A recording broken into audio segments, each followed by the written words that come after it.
Uttar Pradesh basic शिक्षा विभाग उन महत्वपूर्ण आदेशों और खबरों का निष्कर्ष लेकर के हम उपस्थित हो चुके हैं जो विभिन्न भर्तियों के चयनित साथियों के लिए, शिक्षा मित्र व अनुदेशक साथियों के लिए, नई प्राथमिक शिक्षक भर्ती के दृष्टिकोण से व शिक्षा जगत की महत्वपूर्ण जो खबरें प्रमुखता से प्रकाशित हुई हैं उन सभी का विस्तृत निष्कर्ष साझा करेंगे। निवेदन करेंगे आज के इस महत्वपूर्ण वीडियो को आप अंत तक जरूर देखें। चैनल पर नए हैं तो चैनल को सब्सक्राइब करें जिससे आने वाली जो भी महत्वपूर्ण जानकारियां आपके लिए साझा की जाएं आप तक आसानी से पहुंच सके। साथियों, सबसे पहले आज की बड़ी खबर है उत्तर प्रदेश में नई प्राथमिक शिक्षक भर्ती को लेकर के जो महत्वपूर्ण प्रश्न उठाया गया, आखिरकार उस प्रश्न का यहां पर जवाब आ चुका है। विधानसभा में जो प्रश्न किया गया उस प्रश्न का क्या जवाब आया है, आइए निष्कर्ष जानते हैं। प्रश्न था, क्या बेसिक शिक्षा मंत्री बताने की कृपा करेंगे कि प्रदेश में वर्ष 2017 से 9 मार्च 2026 तक कुल कितने प्रशिक्षुओं को डीएलएड का प्रशिक्षण प्रदान किया गया है तथा कुल कितने प्रशिक्षुओं को शिक्षक पद पर नियुक्ति प्रदान की गई तथा वर्तमान में कुल कितने शिक्षक के पद जो है रिक्त हैं।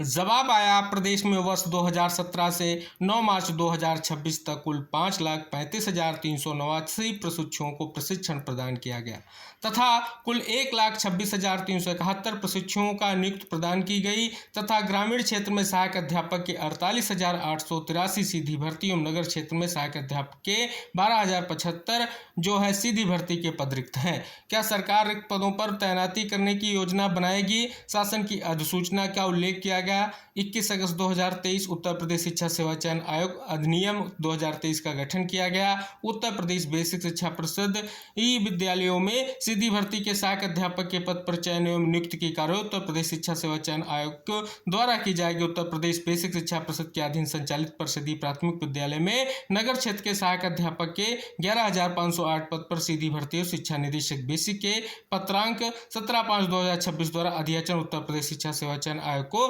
प्रेषित किया गया है। यह निष्कर्ष इंगित कराया गया है। यदि नहीं तो क्यों नहीं, तो प्रोक्तानुसार यानी अगर बात कर ली जाए तो यहां पर आप अवलोकन करेंगे तो एक निष्कर्ष ये आ चुका है नगर क्षेत्र में भर्ती को लेकर के। अब ग्रामीण क्षेत्र में भर्ती को लेकर के इसमें कोई जवाब में निष्कर्ष स्पष्ट नहीं हो रहा है। जैसा कि आप इस जवाब का अवलोकन करेंगे तो निष्कर्ष आपको प्राप्त होगा। तो ये नई प्राथमिक शिक्षक भर्ती को लेकर के सबसे बड़ी खबर आ चुकी है, सबसे महत्वपूर्ण जवाब ये आप सभी के समझ आ चुका है। यह जवाब 31/7/2026 को ही आया है, तो निष्कर्ष आप यहां पर जान रहे हैं।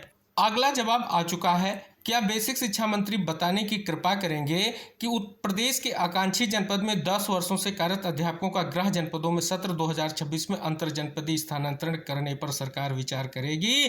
तो उत्तर है जी नहीं। बेसिक शिक्षा परिषद के शिक्षकों का पद जनपद संवर्गीय होता है जिनके स्थानांतरण की कोई विधिक बाध्यता जो है नहीं होती। उक्त के अनुसार गृह सचिव गृह मंत्रालय भारत सरकार नई दिल्ली के पत्र का उल्लेख किया गया है। आगे स्पष्ट है, परंतु मानवीय दृष्टिकोण विशेष परिस्थितियों के आधार पर परिषदीय विद्यालयों में कार्यरत शिक्षक शिक्षिकाओं के अंतरजनपदीय स्थानांतरण हेतु शासनादेश 4 जून 2026 द्वारा वर्तमान शैक्षिक सत्र 2026-27 में बेसिक शिक्षा परिषद के अधीन संचालित विद्यालयों में कार्यरत शिक्षक एवं शिक्षिकाओं की कतिपय श्रेणी की इंगित कराया गया है के आधार पर एवं किसी विषम परिस्थिति में माननीय मुख्यमंत्री जी के अनुमोदन के उपरांत या अंतर्गत जो है अंतर जनपदीय स्थानांतरण की नीति निर्गत की गई है जिससे आकांक्षी जनपदों के शिक्षक भी आच्छादित हैं। तो यहाँ पर देखेंगे एक और जवाब जो आया है वो अंतर जनपदीय स्थानांतरण को लेकर के आ गया है। अगला अहम जो है आदेश आप देख रहे हैं जारी हो चुका है जिला बेसिक शिक्षा अधिकारी मथुरा का। विषय है शिक्षा मित्रों के स्थानांतरण समायोजन प्रक्रिया के संबंध में। आप यहां पर अवलोकन करेंगे, निष्कर्ष बिल्कुल स्पष्ट किया गया है जो आप यहां पर अवलोकन करेंगे और आप 1 बाय 1 यहां पर निष्कर्ष जान सकते हैं कि शिक्षा मित्रों के स्थानांतरण समायोजन हेतु कार्रवाई गतिमान है जो शीघ्र ही नियमानुसार पूर्ण कर ली जाएगी। उक्त के दृष्टिगत 3/8/2026 को जारी धरना स्थगित करने का कष्ट करें, यह निष्कर्ष इंगित कराया गया है। अगला आदेश महानिदेशक स्कूल शिक्षा का आ चुका है और बहुत बड़ी खबर आ चुकी है कि भारत सरकार के से प्राप्त अनुमोदन के क्रम में 54,109 कोलोकेटेड आंगनबाड़ी केंद्रों और बाल वाटिकाओं के बच्चों स्टेशनरी क्रय किए जाने के संबंध में ये महत्वपूर्ण आदेश यहाँ पर अवलोकन करेंगे जारी हो चुका है। 69,000 शिक्षक भर्ती आरक्षण मामले पर आज माननीय सुप्रीम कोर्ट में लंच से पहले सुनवाई हुई है और लंच के बाद भी सुनवाई होगी। आज की सुनवाई का फाइनल निष्कर्ष हम वीडियो के माध्यम से आपके लिए साझा करेंगे, जो आप सभी लोगों का इंतजार है। नेक्स्ट वीडियो में उस पर पेज में हम जानकारी आपके लिए साझा करेंगे कि आज की सुनवाई का फाइनल अपडेट क्या है। टेट मामले को लेकर के साथियों एक और याचिका माननीय हाईकोर्ट में सुनवाई हुई है। साथियों आदेश अभी जारी नहीं हुआ है, इंतजार है आदेश जारी होगा, क्या निष्कर्ष आएगा। पिछली सुनवाई में कोर्ट ने जो है काउंटर एफिडेविट फाइल करने के लिए आदेश जारी किया था। बहुत बड़ी खबर, आंगनबाड़ी आशा को बढ़ा मानदेय संभव। बहुत बड़ी खबर आ चुकी है। जैसा कि आप यहां पर निष्कर्ष जान रहे हैं, माननीय मुख्यमंत्री जी की ओर से बहुत बड़ी घोषणा कर दी गई है। 68,500 शिक्षक भर्ती को लेकर के माननीय बेसिक शिक्षा मंत्री जी से अभ्यर्थी मिले हैं। आप यहां पर अवलोकन करेंगे, बड़ी जानकारी साझा की गई है। यूपी SSSC भर्ती को लेकर के कैलेंडर जारी हो चुका है। पीटी के एग्जाम की अगर बात कर लें तो अक्टूबर में आयोजित होगा। हम जो है स्पष्ट तौर पर जो कैलेंडर जारी किया गया उसकी PDF अपने टेलीग्राम चैनल पर आपके लिए प्रोवाइड करा देंगे, आप वहां से एक बार जरूर विजिट कर लें। साथ ही अगर बात कर ली जाए नई TGT PGT भर्ती प्रक्रिया को लेकर के पाठ्यक्रम जारी कर दिया गया है। पाठ्यक्रम में बड़ा बदलाव हुआ है। 30 प्रश्न सामान्य अध्ययन के होंगे, शेष आप सभी को इंगित करा दें जो 90 प्रश्न होंगे वो विषय से रिलेटेड होंगे। 3 अंक का एक प्रश्न होगा। साथ ही अगर बात कर ली जाए नेगेटिव मार्किंग को भी जो है लागू कर दिया गया है। हाईकोर्ट की ओर से एक अहम आदेश आ गया है। TGT भर्ती में रिक्त पदों पर समायोजन के निर्देश जारी कर दिए गए हैं। 6,252 नौ चयनित लेखपालों के परिणाम को जो है मंजूरी प्रदान कर दी गई है। बहुत बड़ी खबर आ चुकी है। तो जैसा कि साथियों नई भर्ती को लेकर के जवाब आ चुका है और माननीय मुख्यमंत्री जी को ज्ञापन भी भेजा गया है, निष्कर्ष आप जान सकते हैं। अगला आदेश जिला बेसिक शिक्षा अधिकारी हाथरस का है। ऑनलाइन उपस्थिति को लेकर के जो विशेष विसंगतियां थीं उनको देखते हुए एक बहुत ही महत्वपूर्ण निर्णय लिया गया है।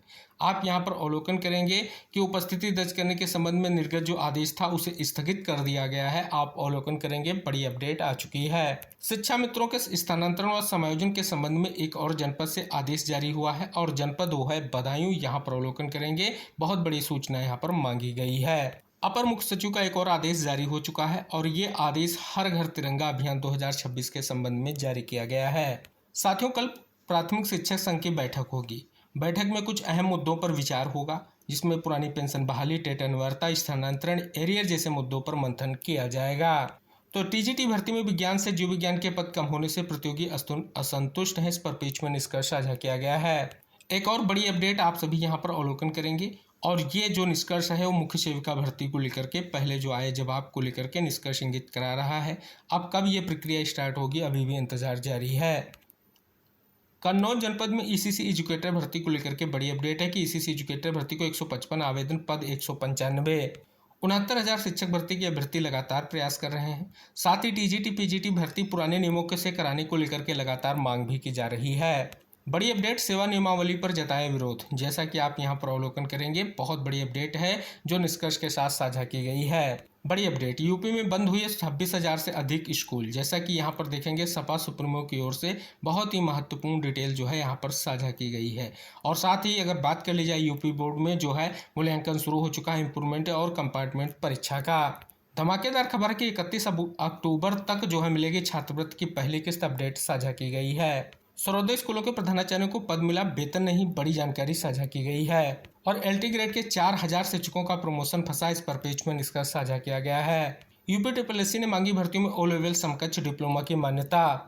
यूपी बोर्ड जन्मते सत्यापन को 4 दस्तावेज, महत्वपूर्ण निदेशक को आदेश जारी। शिक्षा निदेशक की ओर से जिला विद्यालय निरीक्षक इन जनपदों से जो है अशासकीय सहायता प्राप्त माध्यमिक विद्यालयों में लिपिक श्रेणी के पदों के चयन के संबंध में जो है आदेश जारी हुआ है। केंद्र सरकार ने राज्यों के लिए 1.9 लाख करोड़, यूपी के सबसे ज्यादा। एडेड स्कूलों में भी पहली तारीख को पहुंचा वेतन, अपडेट जारी। अगला आदेश परिसचिव परीक्षा नियामक प्राधिकारी का अवलोकन करेंगे। स्क्रूटनी ऑनलाइन आवेदन पूरित किए जाने के संबंध में वीडियो के आरक्षित पदों के लिए 200 को मौका, बड़ी अपडेट साझा की गई है। तो यूपी में निजी स्कूलों के 3.5 लाख शिक्षकों की बनेगी सेवा नियमावली, अपडेट जारी की गई है। तो साथियों पीटी के लिए आवेदन स्टार्ट हो चुका है, जल्द से जल्द अपना आवेदन सुनिश्चित करें। असिस्टेंट प्रोफेसर भर्ती परीक्षा में 30 प्रश्न होंगे, सभी अभ्यर्थियों के लिए अनिवार्य होंगे। ऑनलाइन स्वीकार किए जाएंगे पीटी के आवेदन, बड़ी अपडेट साझा की गई है। प्रारंभिक परीक्षा परिणाम की क्या है प्रक्रिया, हाईकोर्ट ने जो है APO भर्ती को लेकर के बड़ा निर्देश जारी किया। असिस्टेंट प्रोफेसर भर्ती के GS का पाठ्यक्रम जारी हो गया है। एडेड विद्यालयों के सेवानिवृत्त शिक्षकों को कैशलेस चिकित्सा का लाभ देने पर विचार किया जा रहा है। जिला बेसिक शिक्षा अधिकारी सुल्तानपुर की ओर से आदेश आ चुका है ARP चयन को लेकर के, और जिला कार्यक्रम अधिकारी अंबेडकर नगर की ओर से यह अवलोकन करने पर बहुत बड़ी अपडेट आ चुकी है। जैसा कि अवलोकन करेंगे, आंगनबाड़ी भर्ती प्रक्रिया को लेकर के अपडेट आ गई है। नहीं बढ़ेगी तिथि, अब तय अवधि में जो है कक्षा 9 और 11 में पंजीकरण होगा, अपडेट जारी की गई है। टीजीटी भर्ती विशेष अपीलें आंशिक रूप से स्वीकार। टीजीटी भर्ती परीक्षा का पाठ्यक्रम जारी हो चुका है, निष्कर्ष हमने साझा किया है। 23 अगस्त को लोअर PCS और अक्टूबर में पेड परीक्षा होगी, बड़ी अपडेट साझा की गई है। जनपद उन्नाव के लिए ECC एजुकेटर भर्ती को लेकर के आवेदन की प्रक्रिया स्टार्ट हो चुकी है। 185 पदों के लिए आवेदन की लास्ट डेट 11/8/2026 है। और साथियों, एक और प्रश्न, जैसा कि आप यहां पर देखेंगे, वित्त विहीन माध्यमिक विद्यालयों में कार्य लाखों शिक्षकों के लंबे समय से अल्प मानदेय और अन्य विशेष परिप्रेक्षों को लेकर के जो प्रश्न किया गया था, आखिरकार उसका जवाब आ गया है। तो ये थी विविध खबरें और उनका निष्कर्ष। निवेदन है कि वीडियो को लाइक करें, शेयर करें, चैनल को सब्सक्राइब करें। मिलेंगे अगली महत्वपूर्ण जानकारियों के साथ अगले वीडियो में, तब तक के लिए टेक केयर, बाय बाय साथियों।